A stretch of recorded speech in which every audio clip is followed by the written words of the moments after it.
Salut, c'est Florent et bienvenue sur le podcast des nouveaux rentiers. Ça fait plaisir. Putain, mais t'es en train de me dire que j'aimais vraiment ce son. Je crois que je vais l'utiliser partout. Bref, aujourd'hui on va parler de faire le bilan actuel de ton patrimoine. Donc ça c'est important de savoir où tu veux aller. Avant de savoir où tu vas aller, c'est bien de savoir où tu es. Et peut-être que tu n'as jamais fait de bilan de patrimoine. Donc ça va être l'occasion de le faire dans ce podcast. Et je vais même te fournir l'outil qui permet de référencer tout ça. C'est un petit truc que j'ai développé sur Excel. Donc tu auras le lien dans la description du podcast pour télécharger l'outil et remplir toi-même ton patrimoine. Donc c'est ce qu'on va faire aujourd'hui. Donc avant d'écouter ce podcast, c'est mieux si tu télécharges le patrimoine parce que ça va te permettre en fait de remplir tout simplement ton fichier en suivant ce podcast. Donc aujourd'hui c'est un podcast un petit peu différent, un podcast que tu vas pouvoir écouter, mais il faudra que tu sois un peu focalisé sur le fichier pour pouvoir tirer un maximum de profit de ce podcast. Donc si tu es en train de faire autre chose, réécoute ce podcast plus tard. Parce que écoute un autre podcast parce que celui-là, il faut vraiment que tu sois sur un écran, sur ton smartphone, sur ta tablette, sur ton ordi. Ça sera beaucoup plus facile à suivre. Donc déjà, première étape, tu cliques sur le lien qui est dans la description du podcast et tu télécharges l'outil gratuit que je t'ai créé pour faire un calcul de patrimoine. En fait, je me suis dit que comme on était tous confinés, c'était probablement le moment de faire un calcul de patrimoine. Et je trouve que c'est un jeu assez cool. C'est un petit peu comme si tu jouais au Monopoly et que tu regardais un petit peu où t'en étais actuellement. Parce que en fait, si tu veux devenir un jour un nouveau rentier et un minimum un peu riche, c'est important de savoir où tu en es actuellement au niveau finance et où tu veux aller. Parce que si tu sais pas ça, ça va être compliqué d'y aller. Si tu sais pas ce que tu dois faire pour avancer, ça va être compliqué d'y aller vraiment. Donc voilà, donc là il faut faire comme si tu avais ouvert le fichier. Donc si tu l'as pas fait, vraiment télécharge, regarde le fichier, regarde le lien que j'ai mis, télécharge-le et regarde-le. Donc à gauche de ton fichier, tu auras en fait tous les actifs. Les actifs, c'est quoi? C'est de l'argent qui travaille pour toi sans presque, entre guillemets, rien faire. Donc on y retrouve quoi dans les actifs? On y retrouve les actions, on y retrouve l'immobilier, on y retrouve les obligations, on y retrouve bien sûr le cash que tu peux avoir, on y retrouve aussi tout ce qui est investissement exotique. Donc dans les actions, tu as par exemple le montant que tu as investi, tu peux mettre par exemple le montant que tu as investi dans un PEA si tu en as un, plan épargne action, ou un compte titre ou une assurance vie si c'est des supports en action. Et du coup, ça veut dire quoi? Ça veut dire qu'il faut que tu regardes en parallèle aussi, si tu as déjà des comptes ouverts à droite à gauche, essaie de regarder un petit peu tous tes relevés de compte et de savoir où t'en es, si t'es placé sur des supports, est-ce que c'est des supports qui sont placés sur de l'action, sur des obligations, un peu des deux, etc. Essaye vraiment de te renseigner là-dessus parce que si tu prends pas en main ton patrimoine et si tu as donné ton patrimoine à ton banquier en ouvrant une assurance vie, crois-moi qu'il s'en fout un petit peu de ton patrimoine. Lui, t'as juste fait placer ton argent sur le fonds qui est à la mode en ce moment dans sa banque. Pour les plus compétents, peut-être qu'il a commencé à aborder des notions de placement de patrimoine, mais la majorité des cas, il va te faire vraiment ouvrir une assurance vie et mettre sur le fonds qui est à la mode en ce moment, ou que sa direction lui dit de mettre en avant. Donc fais attention à ça, et si tu as ouvert une assurance vie, regarde sur quel fonds tu es placé, c'est vraiment hyper important. Si tu as des actifs dans l'immobilier, donc si tu es déjà investisseur immobilier ou que tu as acheté ta résidence principale, c'est pareil, c'est important de le mettre. C'est important de le mettre. Alors, la résidence principale va du coup se transformer en actif ou en passif. Ça va dépendre de ce que je vais te raconter après. Mais en tout cas, mets la valeur que tu as, alors pas la valeur d'achat, hein, mais la valeur actuelle à la revente. Donc si tu n'as pas fait estimer ton bien immobilier depuis un moment, bah, c'est pareil, ça peut être l'occasion d'appeler un agent immobilier ou un notaire qui viennent voir et qui évalue la valeur de ton bien. C'est toujours intéressant, peut-être une fois ou une fois tous les ans ou tous les 2 3 ans, de faire un inventaire de son patrimoine immobilier avec sa valeur. Moi, c'est comme ça que j'ai réalisé, si tu veux, que j'avais 140 000 euros de plus-value latente, parce qu'en fait, j'avais fait des tellement bonnes affaires à chaque fois que j'ai acheté, et j'ai bien sûr rénové, etc., que en fait, j'étais assis sur 140 000 euros de plus-value, et en fait, j'en avais aucune idée, parce que j'avais jamais fait estimer mes biens. Donc après estimation, c'est là que je me suis rendu compte que mon patrimoine, il avait pris quand même un bon coup de boost grâce à l'immobilier. Donc voilà, estime tout ton patrimoine immobilier, leur valeur, etc. et mets ça dans le fichier. Ensuite, dans les obligations, ben, tu as des obligations que tu peux avoir achetées personnellement sur un compte titre, si tu t'y connais un petit peu en bourse. Ou pareil, des obligations que tu aurais par l'intermédiaire de ton assurance vie. Par exemple, ce serait le cas si tu as acheté des fonds en euros dans les assurances vie. Donc, c'est des fonds qui garantissent le capital, mais qui aujourd'hui ont vraiment chuté du point de vue rendement. On est en dessous de 2% en ce moment en termes de rendement. Alors qu'il y a quelques années encore, on était dans les 6 à 8%. 6-7%. Donc, euh, donc voilà, ça, un fonds en euros, c'est assimilé à une obligation. Donc c'est pareil, tu mets la ligne et tu mets le montant qui correspondrait à ça. Dans le cash, il faudrait mettre tout ce que tu as accessible rapidement. Donc par exemple, tout ce que tu as sur un livret A, sur un PEL, sur un CEL, sur un LDD. Sur un compte courant, si tu n'es pas gestionnaire actuellement de ton argent, dans le sens où tu laisses tout sur ton compte courant, tu mets rien de côté, et que tu as beaucoup sur ton compte courant, ça peut être important de prendre la somme que tu as sur ton compte courant en faisant une soustraction de ce que tu as besoin de vivre pour vivre pendant un mois, par exemple, pour que tu saches, faut que tu saches ce que tu as en liquidité, en fait. C'est ça l'idée. Et pour tout ce qui est investissement exotique, bah, tu as tout ce qui est crypto-monnaie, tu as tout ce qui est bah, le vin, par exemple, on peut investir sur le vin. Tu aurais, si tu fais du trading, bah, tu as la somme que tu as allouée dans le trading. Ça peut être, si tu investis sur l'or, par exemple, tu peux mettre ça dans les valeurs exotiques, même si, bon, il faudrait peut-être faire une colonne or. Ça faudrait que j'y réfléchisse. Donc voilà. Et en fait, si tu rentres tous ces chiffres, bah, ça va te donner ta répartition. Grâce au fichier, tu auras la répartition actuelle avec un camembert qui se mettra à jour et tu verras un petit peu où est situé actuellement ton argent.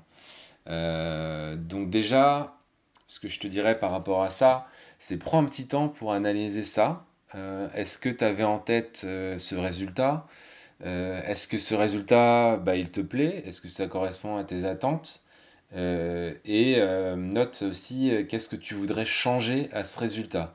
Bah, par exemple, si tu es propriétaire de ta résidence principale et que tu n'as que ça, et un peu de cash sur un livret A, par exemple, ça pourrait être d'investir en bourse, parce que tu n'as rien en bourse. Si tu n'as que des obligations, bah, peut-être acheter des actions. Si tu n'as pas encore d'investissement exotique, peut-être mettre 5% de ton patrimoine ou 10% de ton patrimoine sur des investissements exotiques pour booster un petit peu ta rentabilité en termes de patrimoine. Voilà, pose-toi toutes ces questions et ça va te permettre vraiment d'avoir une vision claire de ce que tu aimerais avoir dans le futur. Et donc ça m'amène à ça, c'est qu'en fonction de cela, vraiment tu fais ta répartition cible. Dans le fichier te permet à droite des montants, tu as une colonne pourcentage et ça va te permettre en fait de faire une répartition cible pour le futur. Donc ça va être sympa parce que ça va te donner une ligne directrice et notamment un objectif long terme que tu aimerais atteindre. Bah, par exemple, si tu n'as pas encore d'investissement locatif en immobilier, tu peux te donner comme objectif que l'immobilier représente 30% de ton patrimoine. Si tu n'as pas encore investi en bourse, tu peux te dire qu'en 2020, tu mets 10% de ton patrimoine en bourse pour commencer, et puis augmenter au fur et à mesure cette répartition. Voilà, tu vas pouvoir comme ça te donner des objectifs pour le futur, donc plus ou moins long terme en fonction bien sûr de ce que tu peux mettre de côté tous les mois. Tu vas peut-être aussi prendre conscience que tu es trop sur un actif et pas assez sur d'autres. Et ça, c'est une erreur parce que, par exemple, en France, on a tous tendance à acheter sa résidence principale, à mettre sur un livret A, et pour les plus ambitieux, à ouvrir une assurance vie. Et c'est hyper réducteur dans ce qu'on peut faire actuellement sur le paysage de l'investissement en France. Et tu te prives de plein de choses si tu fais que ça aujourd'hui. Donc prends-en compte. Euh, Ensuite, juste en dessous du camembert, tu verras qu'il y aura tes passifs. Et c'est là que ça peut te faire mal si tu corresponds au français moyen. Je ne sais pas. Parce que les passifs, ça va être quelque chose que tu dois rembourser tous les mois. Donc ça va être tes dettes, en fait. Donc ça peut être tes dettes à la banque. Ça peut être... donc si tu as fait un prêt conso, par exemple, ça peut être ça.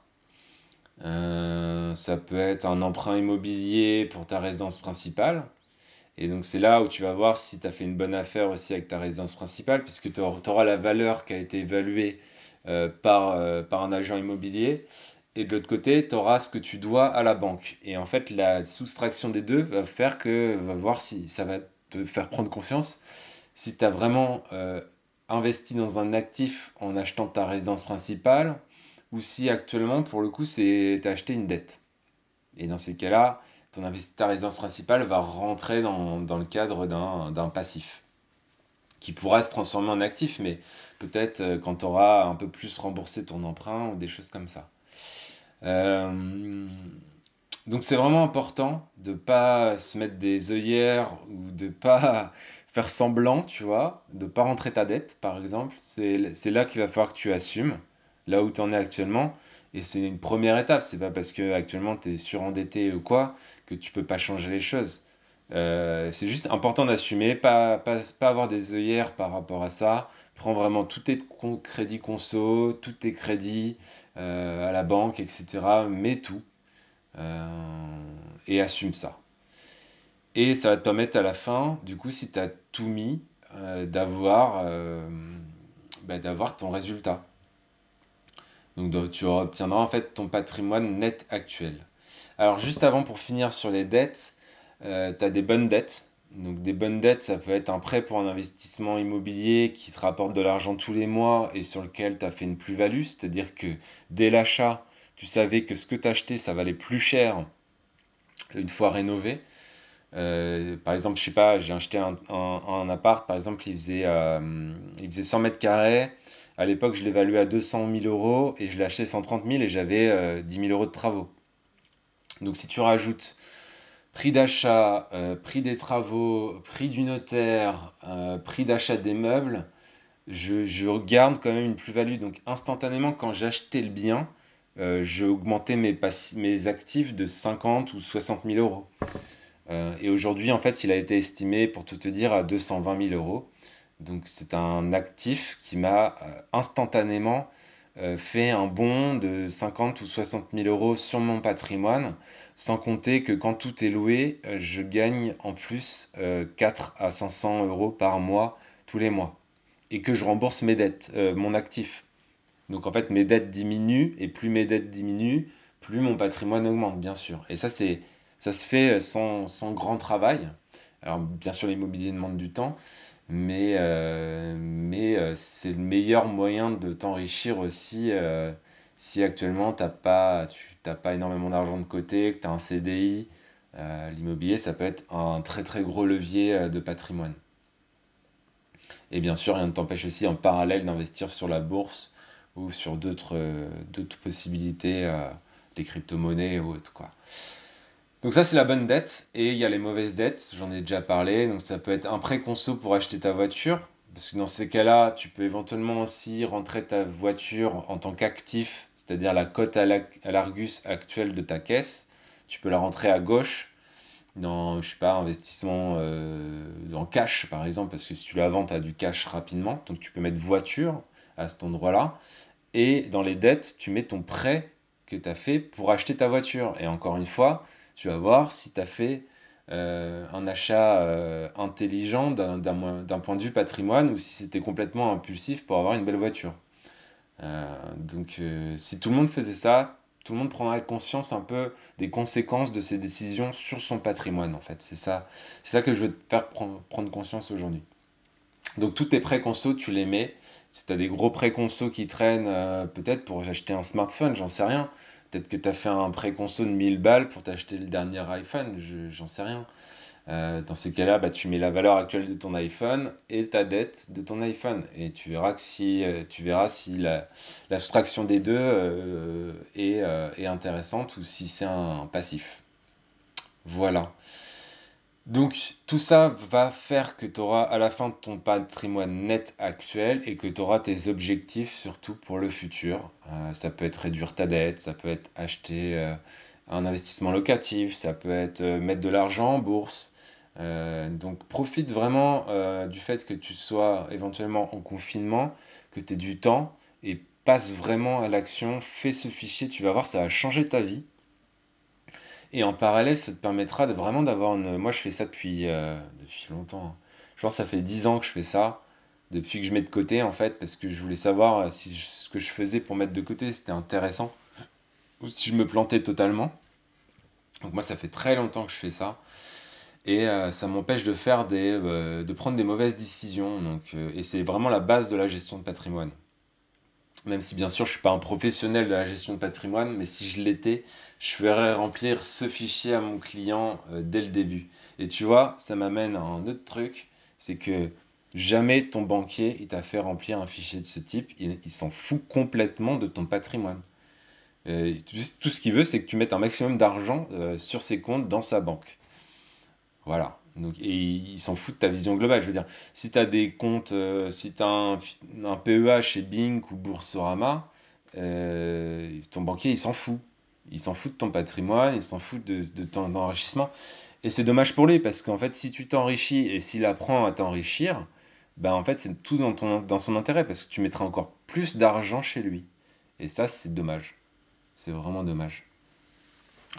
Donc voilà, tu sais où est le fichier, tu sais donc dans le premier lien qui est dans la description de ce podcast, tu télécharges le fichier, je te mets ça totalement gratuitement.